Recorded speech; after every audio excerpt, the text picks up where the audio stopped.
எனக்கு அன்பான தெய்வ மனிதர்களே, இன்றைக்கு நாம் பார்க்க போகிற வேத பாடமானது யோசுவாவின் புஸ்தகத்தின் ஒரு முக்கியமான ஆராய்ச்சியை நாம் இன்று செய்யப் போகிறோம். இந்த யோசுவா புஸ்தகம் பழைய ஏற்பாட்டில் எப்படிப்பட்டதான முக்கியத்துவம் வாய்ந்ததாக இருக்கிறது? இதற்கு ஏன் யோசுவா என்று பெயர் வர காரணம் என்ன? இதனுடைய காலங்கள் என்ன? இது எந்த ஆண்டில் எழுதப்பட்டது? எந்த நாட்களுக்கு இது நடைபெறும்? அதில் நடைபெற்ற சம்பவங்கள், தலைமைத்துவத்திற்கான பாடங்கள், இது எல்லாத்தையும் நாம் தொடர்ந்து தியானிக்கப் போகிறோம். உங்களோடு இணைந்திருங்க. தொடர்ந்து வேத பாடங்களை ஒவ்வொரு நாளும் கற்றுக்கொள்ள இந்த சேனலை சப்ஸ்கிரைப் செய்து கொள்ளுங்கள். இப்ப நாம் வேத பாடத்திற்குள் செல்வோம். இந்த யோசுவா புஸ்தகம் என்று பெயர் வர காரணம் என்ன என்பதை நாம் பார்ப்போம். இந்த புஸ்தகத்தில் பிரதானமான இடம்பெறும் நபரின் பெயரோ இந்த புஸ்தகத்தினதும் பெயரானது. யோசுவா என்னும் பெயருக்கு கர்த்தர் ரட்சிக்கிறவர் என்ற பொருள். நாம் யோசுவா என்று நேரடியாக தமிழிலே மொழிபெயர்க்கும் பொழுது கர்த்தர் ரட்சிக்கிறவர் என்ற பெயர் இதிலே வருகிறது. ஆனால் வேதத்தில் இவருடைய முந்தைய பெயர் யோசுவா என்று பெயர் வருவதற்கு முன்பு அவருடைய பெயர் வேறு பெயராக இருந்தது. அதாவது எகிப்திலிருந்து அடிமையாய் விடுதலை கொண்டு வரப்பட்ட நாளிலே அவருடைய பெயர் என்னவென்று பார்த்தால் அவருடைய பெயர் வேறு ஒரு பெயராக இருந்தது. கர்த்தர் ரட்சிக்கிறவர் என்று இவர் மூலம் ஆண்டவர் ஒரு பெயரை வைக்கிறார், யோசுவா என்று. இந்த பெயருக்கான அர்த்தமானது ஒரு மிகப்பெரிய ரகசியங்களை உள்ளடக்கியது. இந்த பெயர் கர்த்தரின் கட்டளையின்படியே இஸ்ரவேலரை நடத்தி சென்று வாக்களிக்கப்பட்ட நிலத்தை வெற்றிகரமாக யுத்தம் செய்து சுதந்திரித்து கொடுத்த ஒரு மனிதனுக்கு மிகப்பெரிய பொருத்தமாகும். தேவனுடைய ரட்சிப்பை பல இடங்களில் நாம் பார்த்திருக்கோம். புதிய ஏற்பாட்டிலும் கூட இந்த ரட்சிப்பை குறித்து நாம் அதிகமாக தியானித்திருப்போம். கர்த்தர் யோசுவாவை கொண்டு இந்த ஜனங்களுக்கு ஒரு புதிய ரட்சிப்பை கொடுத்தார் என்பதும் அந்த தேசம்தான் அந்த ரட்சிப்பு என்பதையும் நம்மால் இந்த யோசுவா புஸ்தகத்திலே பார்க்க முடிகிறது. இந்த புஸ்தகத்தின் ஆக்கியோனும் தகவல்களும் என்னவென்று கொஞ்சம் ஆழமாக தியானிப்போமா? இந்த புத்தகத்தின் அதிகமான பகுதிகளை யோசுவா அல்லது யோசுவாவின் வழிகாட்டுதலின் கீழ் இன்னொருவரோ இதை எழுதியிருக்கலாம் என்று நாம் ஒரு அடிப்படையாக நாம் வைத்துக் கொண்டாலும், யோசுவா எழுதியதை குறித்து இந்த புத்தகத்தில் சொல்லப்பட்டாலும் 8ஆம் அதிகாரம் 32ஆம் வசனத்திலும் 24ஆம் அதிகாரம் 26ஆம் வசனத்திலும் இந்த புத்தகம் யோசுவாவினால் எழுதப்பட்டதாக குறிப்பிடப்படவில்லை என்பதை இந்த வசனம் நமக்கு சுட்டிக்காட்டுகிறது.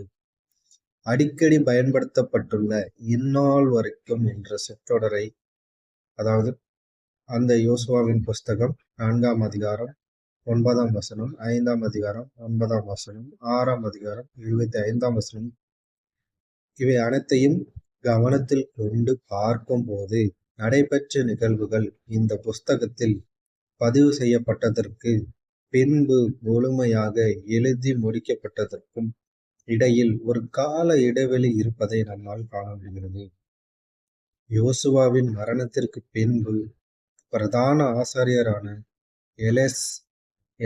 எலெயாசரே அல்லது பினகாசு தேசத்தை கைப்பற்றிய பின்னர் நடந்தவற்றை சேர்த்து எழுதியிருக்கலாம். 15ஆம் அதிகாரம் 13 முதல் 19ஆம் வசனம் வரையும், 19ஆம் அதிகாரம் 47ஆம் வசனம் வரையும், 24ஆம் அதிகாரம் 29 முதல் 33ஆம் வசனம் வரையும் நம்மளால் உறுதிப்படுத்த முடிகிறது. ஆனால் இதனுடைய எழுதப்பட்ட காலம் என்னவென்றால் கிமு 1400 எழுத ஆரம்பிக்கப்பட்டது என்பதை நம்மால் இந்த யோசுவா புஸ்தகத்தை நம்மால் பார்க்க முடிகிறது. அதிகாரங்கள் 24 வசனங்கள் 658 வசனங்களை உள்ளடக்கிய புஸ்தகம்தான் இந்த யோசுவாவின் புஸ்தகம். வரலாற்றில் இந்த புஸ்தகத்தின் இடம் குறித்து நாம் என்ன சொல்கிறது என்று இன்னும் கொஞ்சம் விரிவாக பார்ப்போம். இந்த புத்தகத்தில் இடம்பெற்ற சம்பவங்கள் மோசேயின் மரணம் நிகழ்ந்த சில நாட்களில் ஆரம்பித்து 25 ஆண்டுகால வரலாற்றை சொல்லுகிறது. யோசுவா 1ஆம் அதிகாரம் 1ஆம் வசனம். யோசுவாவின் புத்தகம் முழுவதும் கானானுக்குள் பிரவேசித்தல், அதை கைப்பற்றுதல், அதில் குடியேறுதல், என்பதை குறித்தே இந்த புஸ்தகம் சொல்லுகிறது. தேசத்தை கைப்பற்றுவதற்கான வாக்குத்தத்தத்தை குறித்த அறிவிப்போடு இது ஆரம்பிக்கிறது. இது 1ஆம் அதிகாரம் 2ஆம் வசனம் 3ஆம் வசனம். தேசத்தை கைப்பற்றுவதற்கான வாக்குத்தத்தம் நிறைவேறியதை குறித்த அறிவிப்போடு இந்த புத்தகமானது முடிவடைகிறது. 23ஆம் அதிகாரம் 24ஆம் வசனம்.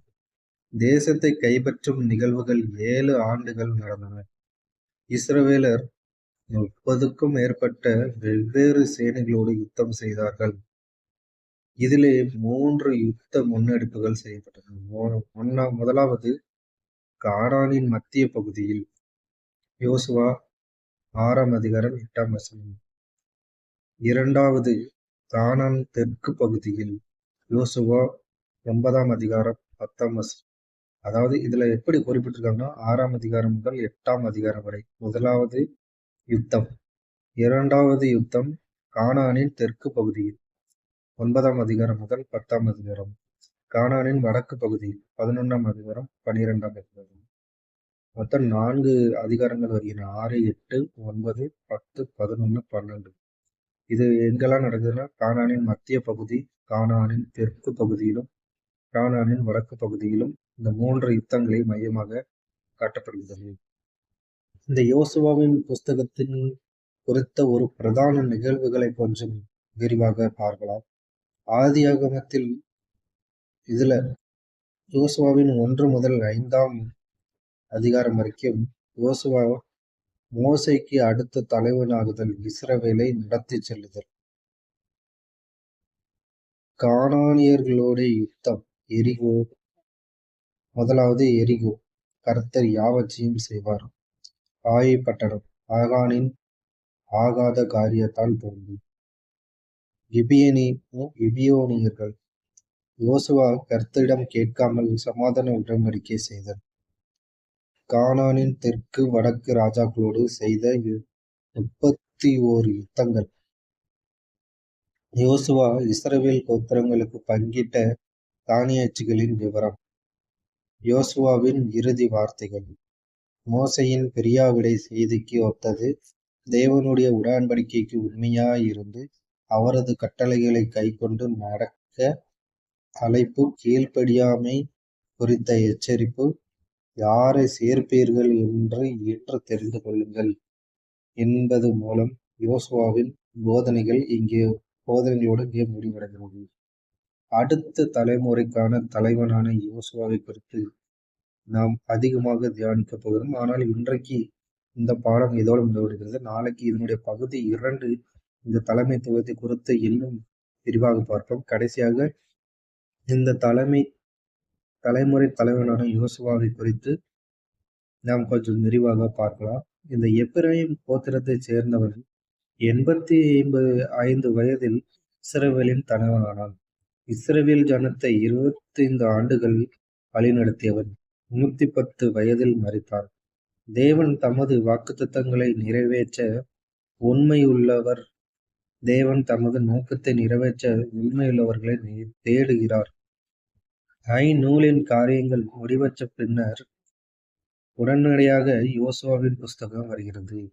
ஒரு பிதாக்களுக்கும் கொடுக்கப்பட்ட வாக்குத்தத்தம் முதலில் ஆபிரகாமுக்கு கொடுக்கப்பட்டது. பின்பு ஆபிரகாமின் குமாரனான ஈசாக்கு கொடுக்கப்பட்டது. அதன் பின்பு ஆபிரகாமின் பேரனான யாக்கோபுக்கு கொடுக்கப்பட்டது.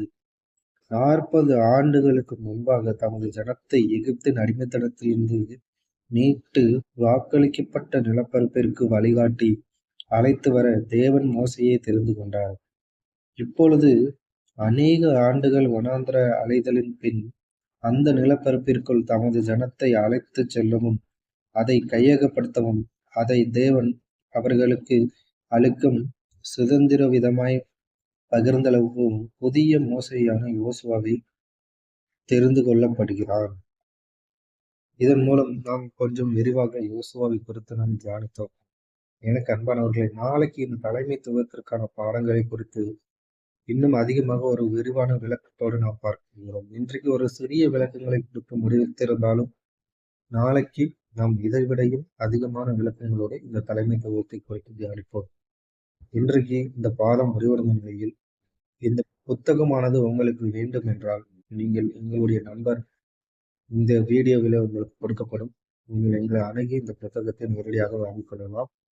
இந்த சேனல் உங்களுக்கு பிரயோஜனமானதா, தேவ வார்த்தையை கற்றுக்கொள்ளக்கூடியதா இருந்ததுன்னா சப்ஸ்கிரைப் பண்ணி அப்படியே பின்தொடருங்க. தொடர்ந்து நாங்க ஒவ்வொரு நாளும் ஒவ்வொரு புஸ்தகத்தை குறித்த விளக்கங்களும் தெளிவுகளும் இந்த வீடியோவிலே பதிவு செய்யப்பட்டு அப்லோட் செய்கிறோம். இன்றைக்கு பகுதி 1 முடிவடைந்த நிலையில் நாளை பகுதி 2 தொடரும் என்பதை மகிழ்ச்சியுடன் தெரிவித்து இன்றைக்கு இந்த யோசுவாவின் புஸ்தகத்தின் பகுதி 1 முடிவடைகிறது. இயேசுவின் நாமத்திலே உங்களை ஆசீர்வதிக்கிறோம்.